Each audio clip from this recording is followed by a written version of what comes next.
Bonjour, c'est Ursule. Bienvenue à Vie et Miséricorde. On est le 7 mars 2026. Alors, nous regardons à l'apparence.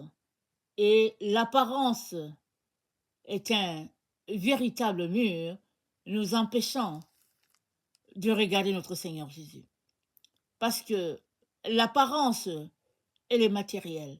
C'est-à-dire, tu regardes quelque chose de matériel et tu te fais une idée de ce que la chose est parce que la chose est là devant toi.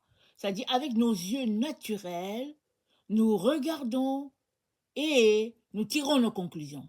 Exemple, nous voyons une personne qui passe dans sa voiture. Alors, la voiture est une voiture luxueuse. On regarde la personne et puis on conclut, c'est un riche. On conclut, la voiture lui appartient. Et puis on conclut, il est béni, il est heureux. Voilà l'apparence.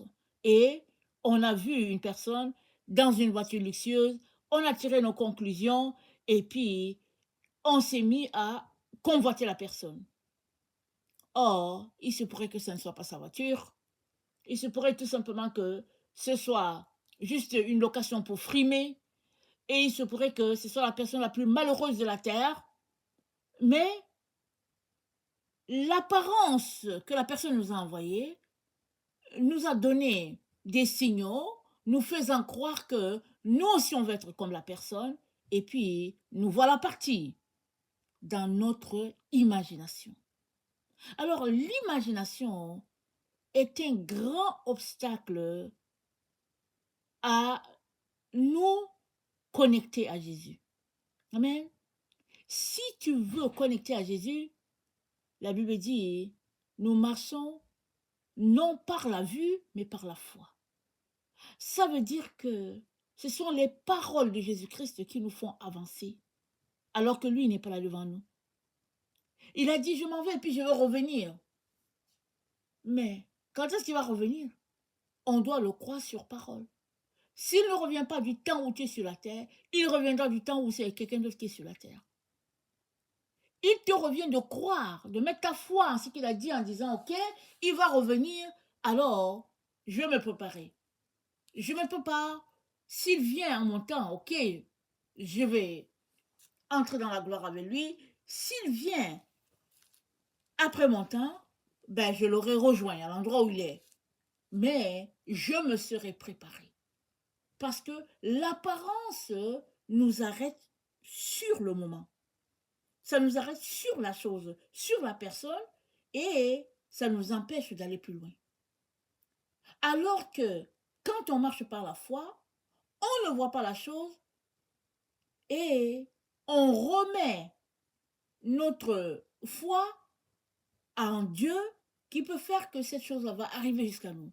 Et même si tu vois déjà ce pourquoi tu pries, tu n'as plus besoin de foi. Parce que la foi, c'est seulement quand on ne voit pas la chose.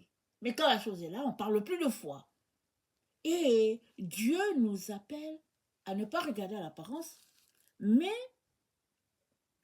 à marcher par la foi. Dans notre texte de regarder à l'apparence se trouve dans 2 Corinthiens 10 au verset 7 qui dit vous regardez à l'apparence. C'est Paul qui parlait à ses enfants, les Corinthiens. Vous regardez à l'apparence. Mais aujourd'hui encore, on passe le temps à regarder à l'apparence. Et même, c'est par l'apparence que les gens font leur publicité. On dit apparence de beauté, apparence de grandeur, apparence de quelque chose, il y aura toujours quelque chose d'apparent. Mais l'apparence, ce n'est pas la réalité. Quand on dit par exemple apparence de beauté, c'est que tes yeux voient qu'il y a une beauté qui est là, mais va chercher si la beauté est vraiment là.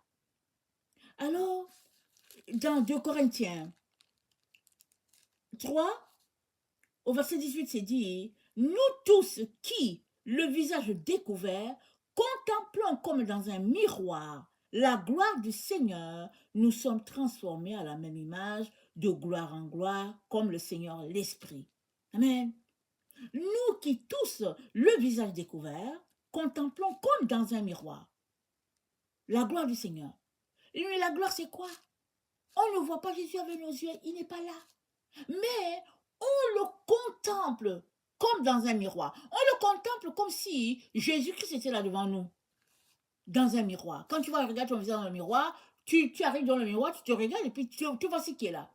Si tu as une tache sur ton visage, voilà, la tache, tu la vois clairement. C'est comme ça que le Seigneur nous exhorte à contempler notre Dieu. Mais il n'est pas là. Alors, quelle est l'image qu'on va se faire de Jésus? L'image qu'on va se faire de Jésus, c'est par rapport à son caractère, c'est par rapport à ce qu'il dit de lui. Alors, on va prendre les béatitudes, on va prendre ses proverbes, on va prendre comment il a marché sur la terre, on va prendre, n'est-ce pas, ses promesses, on va prendre tout cela et l'image de Jésus est dans ses paroles.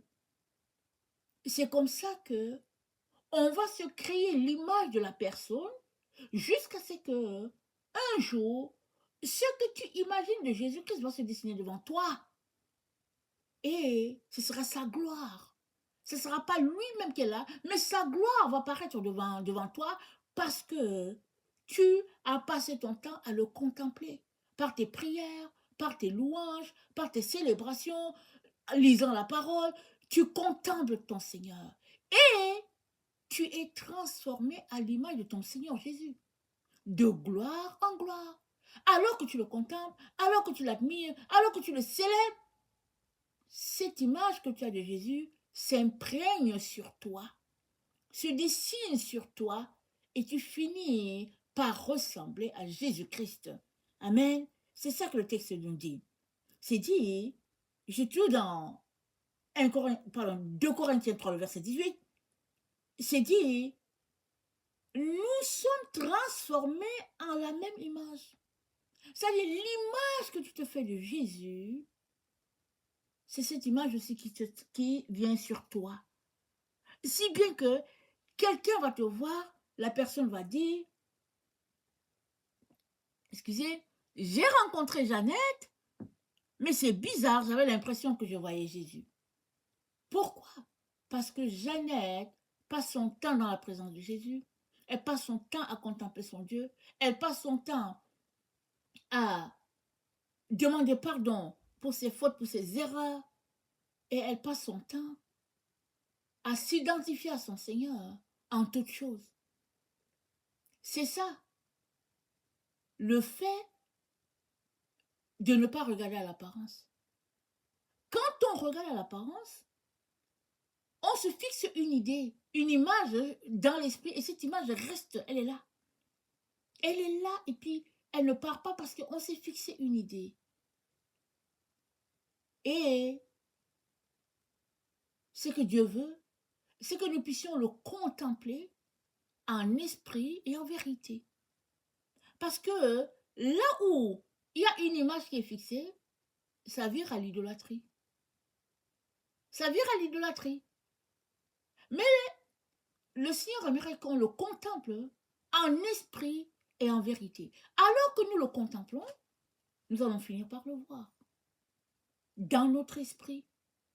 Et cette image va se refléter sur nous, puisque c'est comme dans un miroir. Et vous savez, le miroir, il reflète l'image qu'il reçoit. Alors, c'est dit, nous sommes transformés à la même image, de gloire en gloire, comme par le Seigneur l'Esprit. Alors, le Saint-Esprit, n'est-ce pas, qui est notre consolateur, est celui-là qui fait cette œuvre. Si bien que, à la fin, tout est fait pour la gloire de Dieu et non pour notre gloire. Ce n'est plus la chair qui est vue, dominant, mais c'est plutôt l'Esprit de Dieu qui prend toute la place et qui se répand, bénissant tout un chacun. Amen. Jacques 1, le verset 22 dit, mettez en pratique la parole et ne vous bornez pas juste à l'écouter. Dans le temps, ils allaient au temple, on ouvrait le parchemin et les gens écoutaient la parole. Et Jacques dit, c'est de pratiquer. Maintenant, il dit, celui-là qui écoute la parole et qui ne la pratique pas est comme une personne qui regarde son visage à lui, s'est fixé dans un miroir et il oublie comment était son visage. Mais celui-là qui pratique la parole, il plonge le regard dans la loi parfaite. Et quand il parle de loi, il parle des Écritures, il plonge le regard, disons, dans la parole de Dieu. Et cette parole de Dieu dans laquelle tu plonges ton visage, ta pensée, ton intelligence, tout ton être, alors que tu plonges tout ton être à comprendre la parole de Dieu, alors c'est dit, tu es transformé à ce que tu contemples, à ce que tu vois, à ce que tu es en train de lire, tu es transformé. Et tu ne seras pas un auditeur oublieux. Et ce que Dieu veut, il aimerait que notre quotidien soit fait de nourriture de la parole. Voilà pourquoi Jésus-Christ nous a dit, l'homme ne vivra pas de pain seulement, mais il vivra de toute parole qui sortira de la bouche de Dieu. Parce que c'est la parole qui nous transforme. Et cette parole, elle s'est manifestée en une personne, c'est Jésus.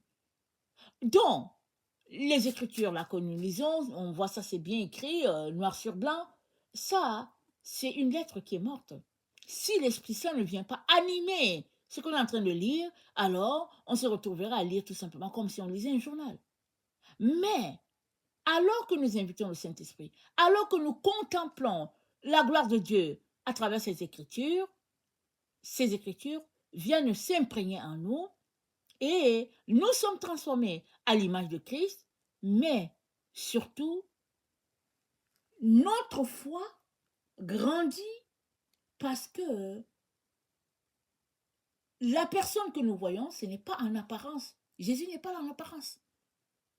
C'est dans notre temps d'adoration, de prière, notre temps, alors que nous l'adorons en esprit, c'est là que les choses se passent.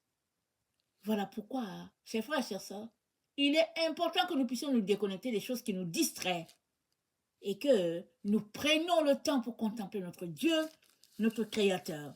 Amen. Afin que nous puissions être transformés à son image, à la gloire de Dieu. Amen. Que le Seigneur bénisse sa parole et que sa joie soit notre force en ce jour. Si tu n'as pas encore donné ta vie à Jésus, alors ouvre ta bouche, invite-le, une simple prière, Seigneur Jésus, viens, fais de moi ton enfant, transforme-moi et donne-moi de marcher dans ta lumière. Amen. Pardonne-moi mes péchés. Une telle prière est une prière, n'est-ce pas, que le Seigneur va agréer et il va t'aider à grandir alors que tu cherches à le connaître davantage. Que le Seigneur bénisse sa parole et que sa joie soit notre force en ce jour. Amen et alléluia. Amen.